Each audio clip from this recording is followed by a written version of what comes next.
I'm sorry, it's very emotional for me because I see European people with blue eyes and blonde hair being killed, children being killed every day with Putin's missiles and his helicopters and his rockets. To be clear to folks in this region who are thinking about making that dangerous trek to the United States-Mexico border, do not come.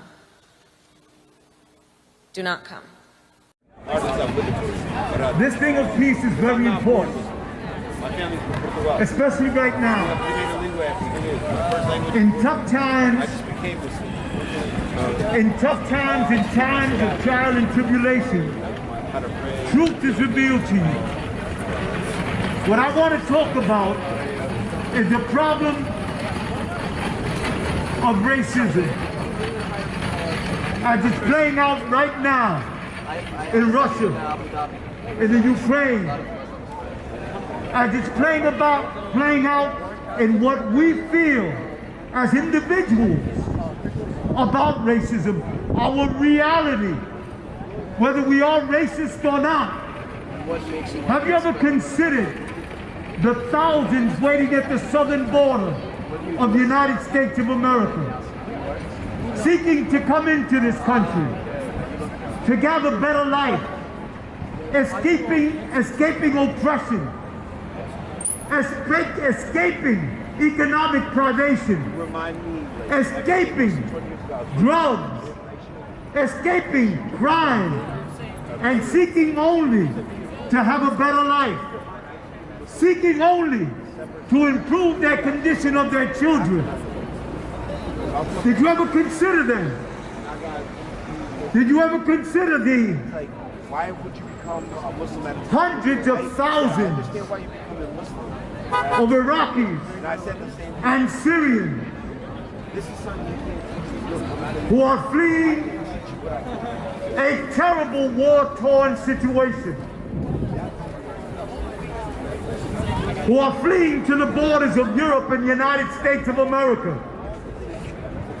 who by virtue of their color, who by virtue of their ethnicity, who by virtue of their religion are called animals, terrorists, subhuman, threats to the security of the United States of America, simply on the basis of their color, simply on the basis of their religion.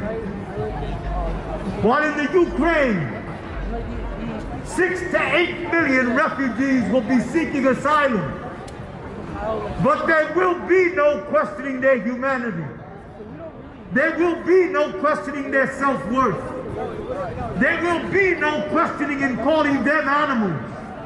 There will be no birthday parties held for their children while they're welcomed into the borders. There will be, I should say, birthday parties. There will be food awaiting them. There will be housing awaiting them. They will be accepted into Poland. They will be accepted into Germany. They will be accepted into Greece. While others, simply by the virtue of their race, will be denied the rights that every human being should have. Did you ever see the babies of Muslims washing up on the shores of Greece, of Spain, of Portugal? Did you see the dead bodies of 6-month-old babies? Did the media report it? Was there tears over them? Was there humanity over them? Or were they dying with no news, no coverage? While you call yourself the land of the free, the home of the brave, that have the Statue of Liberty, that is supposed to welcome your presence, but you deny people on the basis of their color. Has this not been our history? When are we going to change? There can be no change. There can be no change of the environment. No change unless the heart is changed. If you cannot show humanity, if you cannot show humanity, there can be no change. Millions are dying, but because they are not white, because they are not European, they are not human and not considered. How Christian are you? What is the reality of Christianity? What is the racism that has defined it from its inception?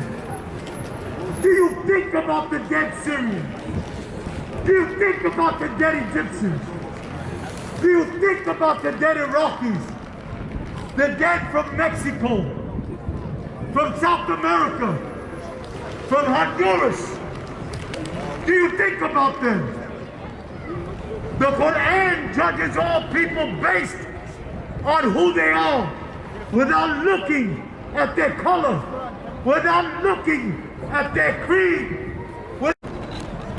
Doesn't really matter, because it was Christianity that supported segregation, Jim Crow, Black Crows. Christianity supported the institution of slavery in America. So while you burn down the statues of Robert E. Lee, Stonewall Jackson, you continue to be Christian. The religion that established you as subhuman in the Constitution of the United States, it established that the black man was 3/4 human. The national anthem repeated it in a song. It repeated it. The institution of that slavery, that oppression, that subhuman treatment began in the Bible, because it was the Bible that established the concept of racial superiority. The Bible established the foundations of racism, the chosen people. What do you think the concept of a chosen people is? If you're chosen, then you ain't chosen. If you're of the chosen, you're not of the chosen, and therefore you are looking up at those who consider themselves chosen. Racial superiority, racism began in the Bible. Indeed, remember that the Bible predated the Quran, and the concept of racism began in the Bible. When the son of Jonah looked upon his father Noah, Ham looked upon his father Jonah naked. Noah cursed Ham. Ham was the progenitor of the black race and people of color. And from there, slavery was justified as a curse upon the black people of the world and upon people of color, from Noah, from Ham. Islam establishes that the superiority of the human being is in its equality. The Quran says, "For I have not made you into different tribes, nations, and colors, that you may hate each other. I made you differently that you may love each other and learn from each other." So we celebrate in Islam the diversity of everywhere you live. If you black, you white, you yellow, you green, you tall, you fat, you're a human being. And that is the main thing in Islam. The ability to call yourself human, the ability to love, the ability to unite, the ability to share, the ability to cry, the ability to feel, the ability to be human is a trait that Islam celebrates, and it only calls you to a guidance that will allow you to establish the best person that you can be. This is Islam. We must begin to understand the truth. Christianity spends $800 million a year on anti-Islamic propaganda. If Islam is a lie, why would you spend $800 million to fight a lie when lies disappear by their very nature? You only spend $800 million to fight the truth, because truth is a hell of an enemy. It goes nowhere. It stands for itself. So if you want to understand and you want to get the reality and you want to get away from the chains that enslave you, begin by ridding yourself of Christianity. Christianity. Let me give you another thing. While they blame Islam for being violent, let me give you something. I'm going to give you reality. While they blame Islam for being violent, every single major war has been started by a Christian country. World War I, World War II, Vietnam, Korea, the 100-year war in Europe, the 30-year war in Europe. Every single world war, indeed, Western Christian countries. Don't do that. You can't. Indeed, Tell them Western Christian countries You cannot do that, bro. have invented a new economic class. Bible can't do that, bro. That's somebody else. And what is that new economic class? Easy for crucify, right? It is the industrial manufacturing class that makes billions in the production of weapons. Indeed, another economic class has been created based on the industrial weapons manufacturing, which America leads. Right now we are headed to a nuclear war possibly. And again, it's Christian countries, those who preach love, who fight and who cite the Prince of Peace, are starting yet another world war, a nuclear war. Russia is a Christian country. Don't get it twisted. America is a Christian country. Don't get it twisted. And they're headed again for another war. Another war. When will you open your eyes? When will you see the truth? When will you see it? That the lust for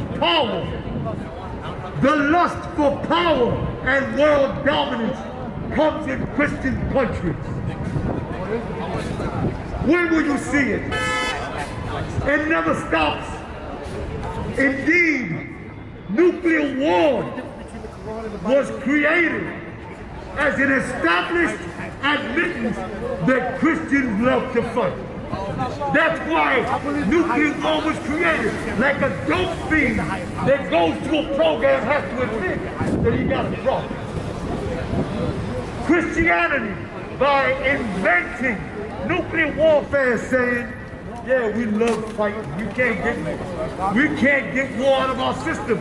So one more war, it's over. Just like the dope fiend that says, one more shot of cocaine, it's over. So it's admitting, nuclear war is admitting that the Christian world is addicted to violence, war, and domination. That's why they invented the nuclear war deterrent. How much more can you love war when you people invented sadomasochism? You make love like you're at war.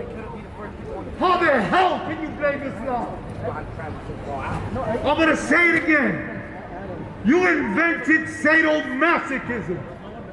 Are you tired? You invented sadomasochism. You make love like you're at war. And you got the nerve to call Islam? Listen. You go to church and y'all told me. Listen. I have no time to play. I'm 70 years old and I'm sick. I can only tell you the truth. I can only tell you the truth. Open your eyes and look at what's happening. Look at the racism that's permeating the society. Look at the permeating, the hatred, the racism that is permeating the Christian European world. Look at it. Welcoming children and families from Ukraine like their mama and papa. Apartments, houses, all types of care given to them immediately. And guess what? Look at this. Donald Trump said this: I'm not giving money to the Ukraine because they're the most corrupt government on earth. My brothers, I want you to listen to this. He said they're the most corrupt government on earth. But if the government is corrupt, then how about the people? My brothers, please listen. If the government is corrupt, then how about the people? For there is no tree that grows independent of the soil. You hear me, brother? Akhi, you hear me? There is no tree. There is no, akhi, there is no tree that grows independent of the soil. If the government is corrupt, then naturally the people are corrupt. But the Ukrainian people are made angels, sinless, without corruption. That they are a boom and a pleasure to everywhere where Ukrainians go, simply by the color of their skin. Do you understand how horrible that is? Do you understand the crime of seeing that racism and not doing anything about it? Where people from Ukraine are welcome, while people of color in our southern borders are held in cages, while their children are separated from their parents, while they're put in jails and detention centers, treated as animals, dope addicts, killers, and drug dealers, while the people in Ukraine are made as angels, white angels, of no fault on their own, sent by God as a blessing to wherever they go. I'm speaking to you about the equality of humanity. I'm speaking to you about waking up and understanding racism, that we are dominated by it, that even black people of color stand with that nonsense. You cry over the people in Ukraine, being black, being Hispanic, being of color, while you don't think a damn thing about colored people waiting in the borders of South America, of America. You don't think about that, about Africans trying to get into America, about Bangladeshis and people from the Middle East who have been here, fought for this country, went to school, who are still waiting to be citizens. There can be no change in the condition of the earth until there's a change here. Islam is about the change of the heart. It's about a readjusting of the wiring that we call the fitrah that Allah created this creation with. What is the fitrah? It is the natural wiring that we were created with that makes us the greatest creation that Allah has made. For no animal has it. No other creation is wired in to God like we are. We are naturally wired into our Creator. That's the nafs. But we lose that blessing, we lose that understanding when we do not use the compassion, the humanity that this faith calls you all to. Here we have Quran. Pick one up. Why would you hate what you do not understand? Why would you seek to be prejudiced against that which you have never bothered to investigate? If you must hate me, learn about me. then I can accept it. And I challenge you with this. What is worse? To hate without reason, or to look for a reason to hate? Which is worse? We call you to this truth. We call you to wake up and understand the racism that is happening. We call you to understand that the Muslim position is opposed to that racism. And the last thing I will say is that when you distinguish in your borders and you welcome people according only to their color, you are going against even the teachings in your own book.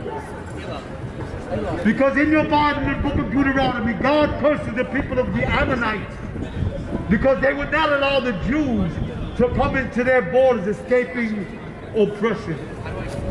What are you doing to the people of South America? What are you doing to the people of Iraq, Syria, Lebanon? What are you doing to the people in the oppressed Middle East who are suffering from a war that they did not create, but that you by policy created? You created the immigration. You created their reason for leaving.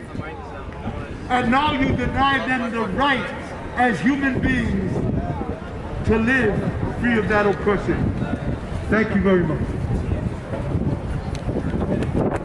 Now the unthinkable has happened to them. And this is not a developing third world nation. This is Europe. We look at what happened in the last refugee crisis in Europe back in 2015. Poland was one of the EU countries that, was hesitant to take in refugees. Talk about what has changed and the different position now. Yeah, well, just to put it bluntly, these are not refugees from Syria. These are refugees from neighboring Ukraine. I mean, that, quite frankly, is part of it. These are Christians, they're white, they're very similar to many people